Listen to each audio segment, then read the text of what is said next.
श्रम विभाग के अपर श्रम आयुक्त ने केजीएमयू की व्यवस्थाओं का जायजा लिया। श्रम विभाग की इस जांच में केजीएमयू में कई अनियमितताएं सामने आई।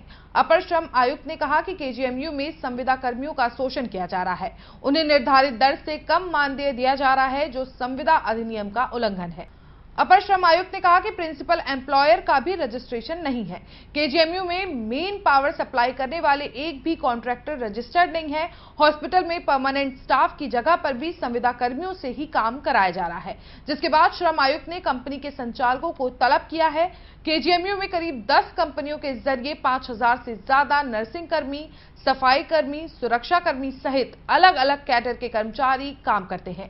कर्मचारियों का आरोप है कि उन्हें निर्धारित दर से कम मानदेय दिया जाता है। केजीएमयू की आंतरिक जांच में इस बात की पुष्टि भी हो चुकी है।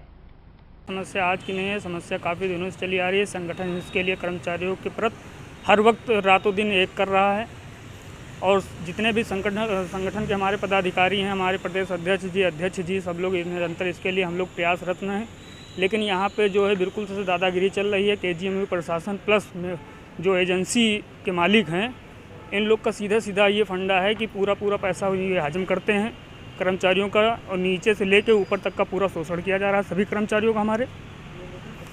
और जब संगठन इसके लिए किसी प्रकार से आवाज़ उठाता है तो संगठन के पदाधिकारियों को धमकी दी जाती है कि आप लोग को निकाल के बाहर कर दिया जाएगा। हमारे कई ऐसे पदाधिकारी हैं जिनको निकाला भी जा चुका है। और हम लोग यही नहीं, सोशल वर्क से भी जुड़े हुए हैं और इस कोरोना जैसे महामारी में हमारे ही आउटसोर्सिंग कर्मचारी इस समय निरंतर काम कर रहे हैं। कुछ दिन पहले अभी शायद मीडिया में आप लोग के माध्यम से निकला हुआ था कि हमारे यहाँ कोरोना में ड्यूटी करते हुए हमारी स्टाफ नर्स जो कि आउटसोर्सिंग संविदा कर्मचारी थी, बेहोश हो गई थी, उसको बेड तक नहीं दिया गया है। तो इस तरह से शोषण किया जा रहा है सभी आउटसोर्सिंग कर्मचारियों का, और इसके लिए हम लोग निरंतर आप लोग के माध्यम से लगे हुए हैं। भी खबर है कि मानसिक वेतन जो जितना आपको मिलता है उसमें ठेकेदार कुछ किसी तरह की वसूली करते हैं। जी हाँ, कर रहे हैं। कुछ कर्मचारियों से ये शिकायतें आई हुई हैं, जैसे कि मिश्रा जो एजेंसी द्वारा है, वो अपने गार्डों को तनख्वाह देने के बाद में अकाउंट से पैसा उनसे लेती है। कई कर्मचारियों की इस बार की शिकायत का हवाला देके ऐसा ये वसूली करते हैं। देखिए, ये हवाला नहीं देते हैं। ये लोग यही कहते हैं कि ऐसा है कि हमने वेतन आपको ज़्यादा दे दिया है, आप 2000 रुपये हमको रिटर्न करिए। ऐसे में कितने कर्मचारी होंगे, कितने गार्ड काम कर रहे होंगे? टोटल हमारे यहाँ मिला करके आउटसोर्सिंग कर्मचारी 7 से 8 हज़ार हैं और परमानेंट मिला करके टोटल हम लोग 11,000 कर्मचारी यहाँ पे। मैं संजय वर्मा, महामंत्री भारतीय संविदा आउटसोर्सिंग कर्मचारी संघ। आपके चैनल के माध्यम से मैं आपको अवगत कराना चाहता हूँ कि यहाँ पे तमाम अनियमितताएँ हैं, जैसे कि यहाँ पे कम मानदेय दिया जा रहा है कर्मचारियों को, अवकाश भी उपलब्ध नहीं हो रहा है कर्मचारियों को, और यहाँ पर विभागाध्यक्ष और बाबू की मिलीभगत से जो है कर्मचारियों का शोषण किया जा रहा है। दूसरी बात ये कहना चाहेंगे कि यहाँ पे 10 एजेंसियाँ कार्यरत हैं, उसके बाद में 2 एजेंसी कस्टोडियल में हैं। जो कस्टोडियल में एजेंसी है वो अकाउंट में ना तो सैलरी देती हैं, ना उनका EPF काटती हैं, ना उनका ESI देती है, ना उनका बोनस देती हैं। ठीक है, अगर कर्मचारी अपनी आवाज़ उठाता है तो उसको कहा जाता है करना तो करो, नहीं तो निकाल देंगे। ठीक है, तो इस तरह से जो है यहाँ पे कर्मचारियों को शोषण किया जा रहा है और अवकाश नहीं मिलता है। अवकाश की बात करो तो बात ये होती है कि अगर करना है तो नौकरी करिए, नहीं तो आप नौकरी छोड़ दीजिए। तो KGMC बाबू और विभागाध्यक्ष के साथ मिल करके कर्मचारियों का शोषण कर रहा है, और इसी के साथ में हम अपनी बात को विराम देते हैं। धन्यवाद। देखिए, संविदा कर्मियों के प्रति हमारा पूरा प्रशासन बहुत तरीके से संवेदनशील है पूरी तरीके से, और हम सब लोग ये चाहते हैं कि उनका मानदेय बढ़ना चाहिए। ये हम लोग का अपना एक पर्सनल व्यू है। कुछ दिक्कतें उसमें थी जिसको लेकर के श्रम आयुक्त के यहाँ एक कमेटी बनी थी। अभी 20 तारीख को उसकी बैठक श्रम आयुक्त साहब ने बुलवाई थी वहाँ पे, लेकिन कुछ जो वेंडर्स हैं जो कि आउटसोर्सिंग एजेंसी के थ्रू यहाँ पे हम लोग के यहाँ मानव शक्ति को उपलब्ध कराते हैं, उनमें से कुछ वेंडर्स पहुँचे नहीं थे। तो अभी श्रम आयुक्त साहब ने शायद अगस्त में कोई डेट फिर से फिक्स करने को कहा है, और उम्मीद करते हैं कि अगस्त में 15 अगस्त के पहले ये कंप्लीट होकर के जांच समिति और उसके रिकमेंडेशंस आ जाएंगे, और जो भी रिकमेंडेशंस आएंगे उसको हमारे यहाँ एग्जीक्यूटिव काउंसिल की बैठक में रख करके उसको पास करा करके उनका पालन किया जाएगा। ऐसा भी सुनने में आया है कि जो निर्धारित वेतन है उसमें भी अवैध वसूली करी जाती है। नहीं, हमारे संस्थान से कोई किसी प्रकार की कोई वसूली नहीं की जाती है। अब जो आउटसोर्सिंग एजेंसीज़ अगर लगा रही हैं और वो कुछ वसूली कर रही हैं अगर किसी तरीके से, तो उसकी जानकारी हम लोगों को होती नहीं है। अगर सर इस पूरे मामले को लेकर जो आउटसोर्सिंग जो एजेंसी वसूली कर रही हैं, अगर आपके संज्ञान में आता है तो आप क्या कुछ कार्रवाई करेंगे उसके ऊपर? नहीं, अगर ऐसा संज्ञान में आता है तो जो भी नियत कार्रवाई होगी उनको ब्लैकलिस्ट करने की या उनको चेंज करने की, जो हमारी नियम और शर्तों में टेंडर्स में कही गई हैं, अगर उनमें किसी प्रकार का भी उल्लंघन है तो ये केजीएमयू प्रशासन का अधिकार होता है कि वो उनके खिलाफ उचित कार्रवाई करेगा। ऐसा भी है सर कि पहले से जो ब्लैकलिस्टेड एजेंसी थी उन्होंने दोबारा नई फॉर्म बना के इसमें ठेका लिया है। अब इस चीज़ की मुझे जानकारी नहीं है, क्योंकि जो भी टेंडर किए जाते हैं उनमें कागज़ों की जांच पड़ताल की जाती है। अब अगर किसी ने मान लीजिए किसी और नाम से किसी अपनी फर्म का रजिस्ट्रेशन करा रखा है तो उसकी जानकारी हम लोगों को नहीं सर है। ऐसे में आउटसोर्सिंग में कितने कर्मचारी काम कर रहे होंगे इस समय लगभग 1500 कर्मचारी के आसपास मुझे लगता है पूरे यूनिवर्सिटी में आउटसोर्सिंग के तहत कार्य कर रहे होंगे। ठीक, थैंक यू। केजीएमयू में सर्विस प्रोवाइडर के माध्यम से स्टाफ की तैनाती कराई गई है, जिसकी शिकायत हुई थी और इसकी शिकायत लॉकडाउन से पहले ही हुई थी, जिस पे हम लोगों ने श्रमायुक्त से अनुमति लेकर के वहाँ पे निरीक्षण की कार्यवाही कराई थी। उनके अभिलेख भी मांगे गए थे।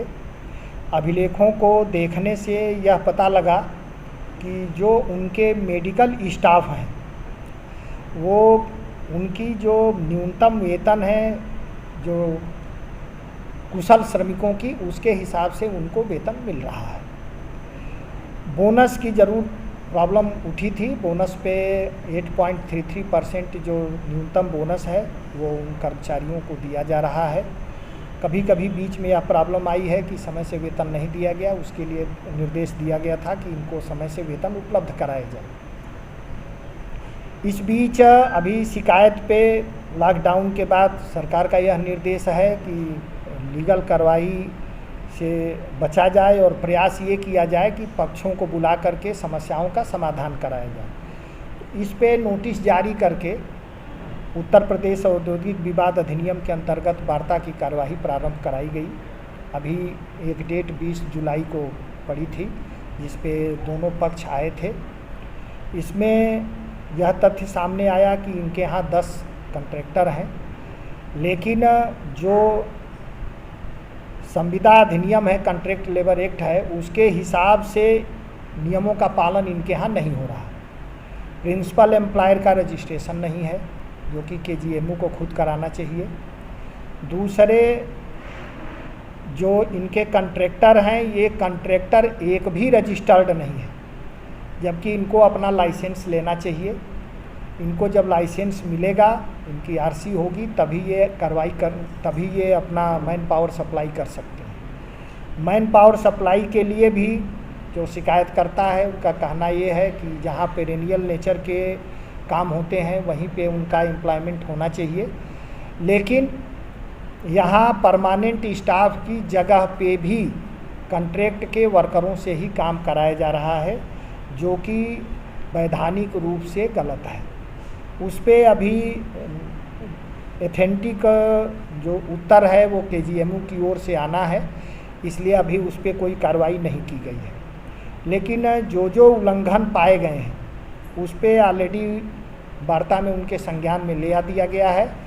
यदि उसकी वो पूरा नहीं करते हैं तो उनके खिलाफ कार्रवाई भी नियमानुसार शासन से अनुमति लेकर के की जाएगी। एक समस्या और आई वार्ता के दौरान कि जो इनके सिक्योरिटी के स्टाफ हैं उनको ये 12 घंटे काम ले रहे हैं और केवल 8 घंटे का ही वेतन दे रहे हैं। ये बहुत ही गंभीर उल्लंघन पाया गया है और अगली तिथि पे उनको निर्देशित किया गया है कि वो इस चीज़ को आ करके बताएंगे कि ऐसा उनके द्वारा क्यों किया गया। अगर यह सही पाया गया है शिकायतकर्ता की बात, तो पीछे से नियमानुसार जो उनके ओवरटाइम की कटौती की गई है उसके भुगतान के लिए उनके खिलाफ मुकदमे लगाए जाएंगे और उसके विधिक कार्रवाई की जाएगी। 100% प्लेसमेंट के साथ हम देंगे आपको मौका। Life 24 media institute, admission open. Registration के लिए कॉल करें 95604 64170 95604 64170।